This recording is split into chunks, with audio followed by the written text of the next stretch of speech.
ओम नमो ब्रह्मदेवाय नमो। ओम नमो ब्रह्मदेवाय नमो नमो।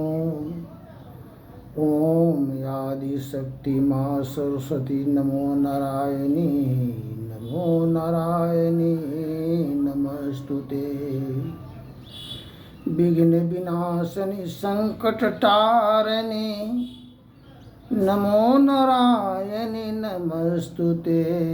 ओम नारायण श्री हरि पार ब्रह्म परमेश्वराय नमो।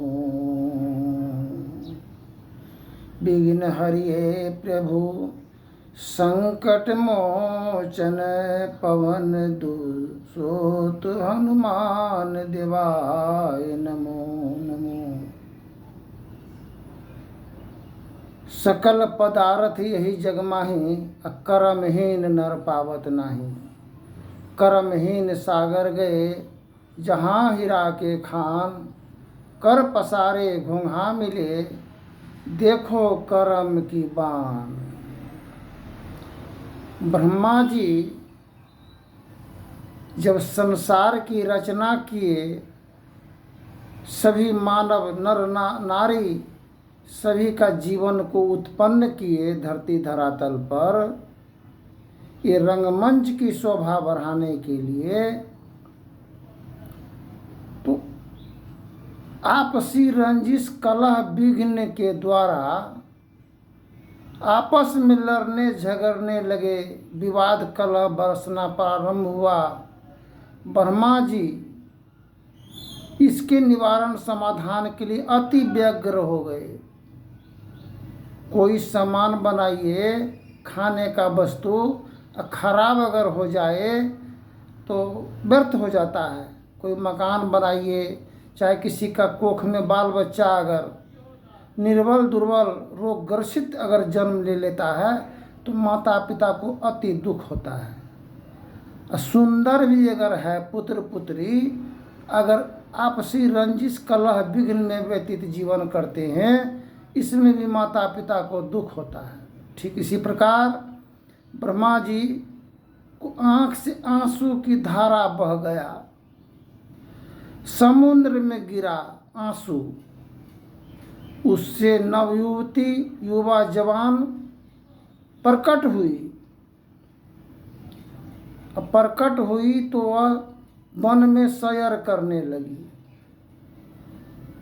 इंद्रदेव भी सैर कर रहे थे बाघ का। देखा इंद्रदेव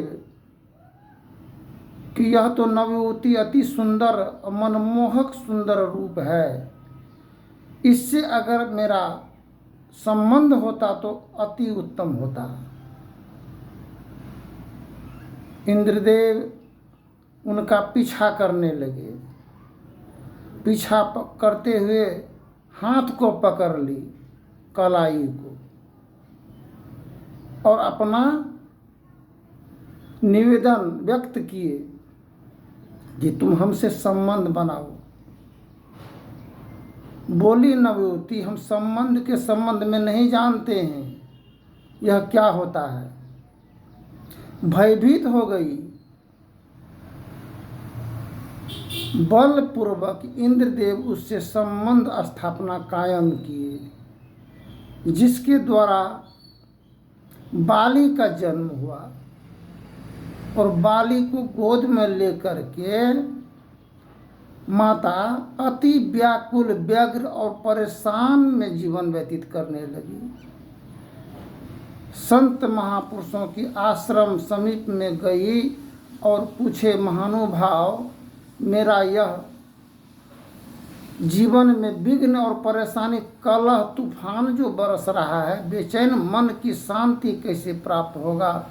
इसके लिए महानुभाव आपसे विनती प्रार्थना करते हैं, मेरे इस समस्याओं का हल और निवारण समाधान करने की कृपा किया जाए।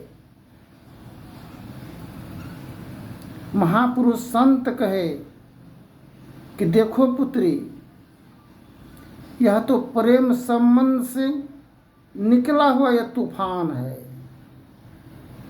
जिस प्रकार पहाड़ से जब झरना झर करके समुद्र में रेत जब बहता है तो अति तीव्र करंट होता है उस जल धारा में, ठीक इसी प्रकार ये प्रेम का अति ज्वार मन के अंदर में करंट बन करके बह रहा है जन सैलाव की तरह।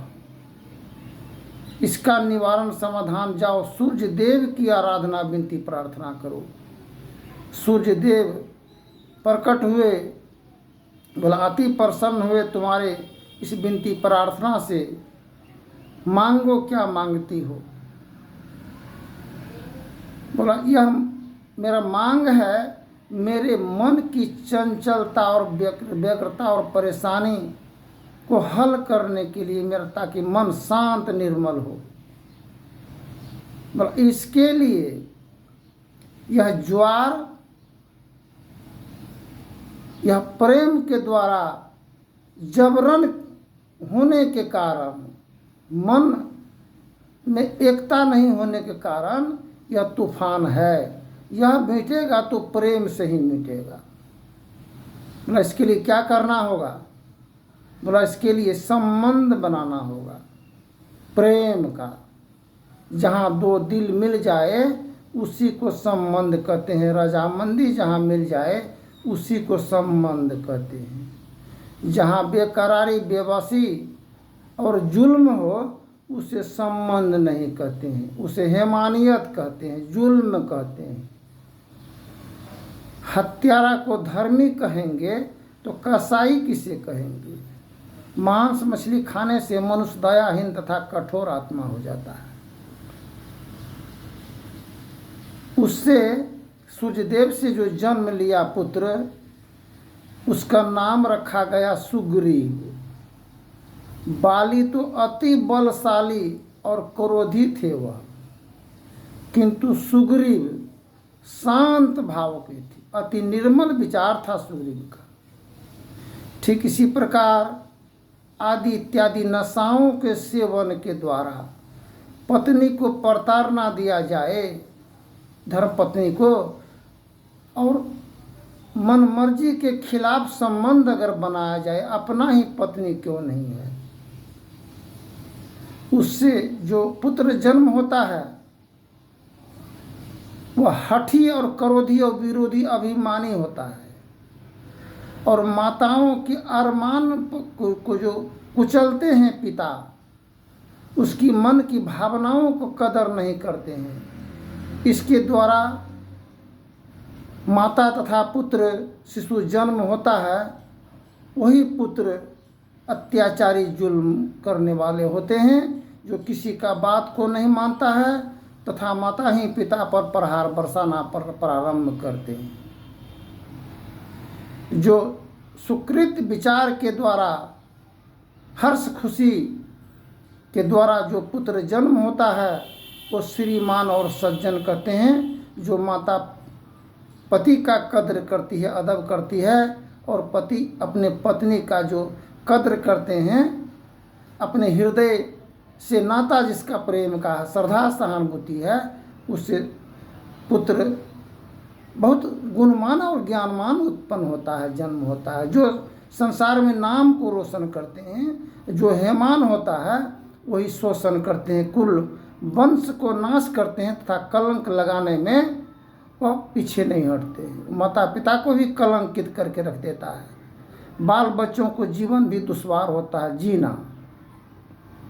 इसलिए ब्रह्मा जी जब निर्माण किए जगत में, उनके अंदर में मन को, खेद को मिटाने के लिए माँ सरस्वती से ही विवाह किए कि देखा जाए कि मृत भूमि में ऐसा भी होगा, अगर ऐसा नहीं करेंगे तो इसका भार सहन नहीं कर पाएगा संसार की प्राणी।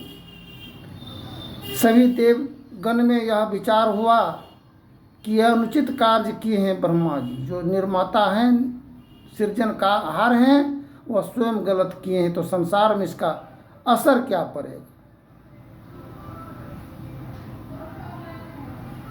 तो ब्रह्मा जी का मंदिर नहीं है पूजा करने के लिए, किंतु विष्णु का मंदिर है। विष्णु भगवान जालंधर की धर्म पत्नी बिरिंदा ध्यान करती थी पति रूप का। जालंधर राक्षसी प्रवृत्ति का था, वो स्वर्ग पर आक्रमण करता है और जीत प्राप्त करने के लिए, अपने अधीन करने के लिए, क्योंकि स्वर्ग में अति सुंदर सुंदर अप्सराओं को देख करके मन मोहित हो गया। यही ईश्वर सुख हमको भी चाहिए। वो तो सुख देवता को के लिए नियुक्त किया गया था, किंतु राक्षस के लिए नहीं। राक्षस उस पर अपना बलपूर्वक उस राज को अपना अधीन करना चाहे, इंद्र देव का इंद्रासन को। उसी समय में सभी देवी देवता सब अपना एक विचार संगठन बनाए, आखिर ये जालंधर मारा क्यों नहीं जा रहा है। सभी देवी देवताओं का बल निष्फल होता जा रहा है, आखिर इसके पीछे शक्ति है तो कौन शक्ति है। अंतर ध्यान होकर के जब देखे तो बिरिंदा ध्यान कर रही थी, वह भी पति रूप का ध्यान कर रही थी।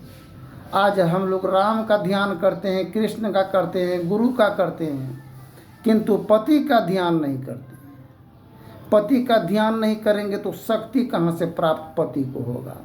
हम ध्यान करेंगे औरों से, ध्यान करेंगे गैरों से। पति परमात्मा का रूप है तो पत्नी और देवी सरस्वती लक्ष्मी का रूप है। पति को ध्यान करना चाहिए पत्नी का, अब पत्नी को ध्यान करना चाहिए पति का।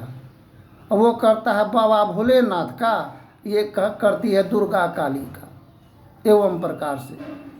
इसलिए का अगल बगल कहीं दृष्टि न डोले, सीधे सन्मुख पकड़ लागी, सुख मनिया में मोरी नजर लागी। भा प्रकाश वो गई अंतर में, निसी अंधियारी हदस भागी, सुख मनिया में मोरी नजर लागी। जब दोनों पति पत्नी में आपसी मेल और प्रेम नहीं होता है, उसके अंतर हृदय में अज्ञान का अंधकार और बदबू प्रज्वलित होता है। जुबान के द्वारा घृणित विचारधाराओं को विवरण करते हैं। तो विष्णु जालंधर का रूप धारण करके आए और बिरिंदा का सतीत्व पर को भंग किए, संबंध प्रेम का स्थापित किए, जुल्म। इसी समय बिरिंदा को आभास हुआ, बोली आप हैं कौन, अपने वास्तविक रूप में आइए। हर एक पत्नी अपने पति का आहत को पहचानती है। बोला हम विष्णु हैं, प्रकट हुए। बोला आप ये घृणित कार्य किए हैं, जाइए आप शालिग्राम पत्थर हो जाइएगा।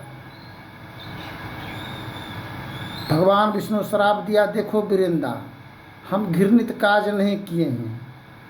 अर्धांगिनी पति पत्नी का रूप है। तुम्हारा पति बलपूर्वक इंद्रासन पर हमला करने के लिए उतारू हो गया।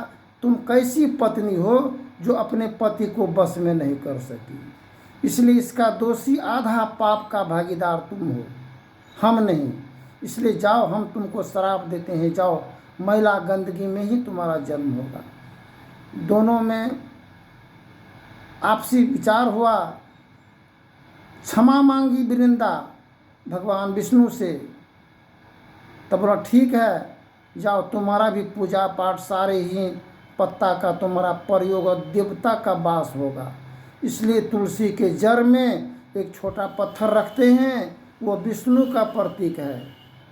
और जब पूजा करने के लिए जाते हैं तो तुलसी का पत्ता उस पर पत्थर पर देते हैं, शालिग्राम भगवान पत्थर पर विष्णु के। तो उसी समय में 4 पहर 64 घड़ी कौन घड़ी नारी पुरुष पर चढ़ी। नारी का रूप स्वरूप है बिरिंदा।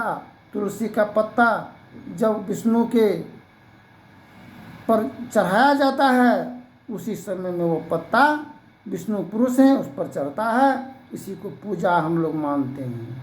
फिर दीपक जलाते हैं, घर में सुख समृद्धि ईश्वर शांति प्राप्त हेतु। किंतु महर्षि में ही गुरु महाराज परमहंस जी महाराज की वचन है, अंतर जोत होत लख लीजे, 5 तत्व तन अग्नि जराई, दीपक चास प्रकाश करीजे, गगन थाल रवि शशि फल फूला, मूल कपूर कलश घर दीजिए। 5 अक्षत नव तारे मुक्ताहार पोहक माल ये हार गईजे, श्वेत पान मिष्ठान मिठाई चंदन धूप दीप सब चीजें। झलक झांझ मन मीन मंजीरा, मधुर मधुर ध्वनि मृदंग सुरीजे। सर्व सुगंध उरी चली कासा, मधुकर कमल केरी गुनवीजे। निर्मल ज्योत जरत घट माही, देखत दृष्टि दोष सब चीजें। अधर धार अमृत वही आवे, सतमत द्वार अमर रस बीजे। पी होय सुरत मतवाली, चरी चरी उमरी से अमृत रच बीजे। कोटि भान छवि तेज उजाली, अलख पार लाग लगी जे। छिन छिन सुरत अधर पर राखो, गुरु प्रसाद अगम ऋषि। दमकत करत करत गुरुदामा उल्टी, अलल तुलसी तन दीजिए। आरती तन मंदिर में कीजिए। आरती कहा तन मंदिर में दिखाने के लिए। आरती तन मंदिर में, मन मंदिर में। यह मंदिर है, देवी देवताओं का स्थान है, वास है और निवास है। और हम इसमें कूड़ा कबाड़ी फेंकते हैं, जलील करते हैं, विवश करते हैं, मोहताज करते हैं और नफरत घृणा करते हैं, एक दूसरे पर आलोचना लगाते हैं। नारी स्त्री जाति आपका मार बर्दाश्त कर लेगी, खाना कम देंगे, कपड़ा का कमी होगा, बाल बच्चों के भरण पोषण में हर तकलीफ को सह लेगी वह, किंतु एक तकलीफ को वह नहीं सह पाएगी वह। क्यों? उस पर मान हनन का आरोप लगाना, ऑब्जेक्शन लगाना, गैर मर्दों के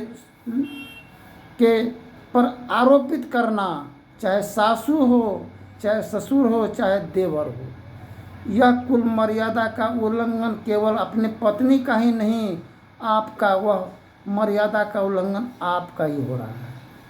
आगे की प्रसंग में सुने थे, इंसान गलती का पुतला है। गलती कभी स्त्री से होता है, कभी पुरुष से होता है, कभी पुत्र से होता है, कभी पुत्री से होता है। आप उसको तलवार से और मार से, पछाड़ दंगा विवाद से कदापि समाधान नहीं कर पाएंगे। धन्यवाद। जय हिंद, जय भारत। आगे की प्रसंग में बोलेंगे।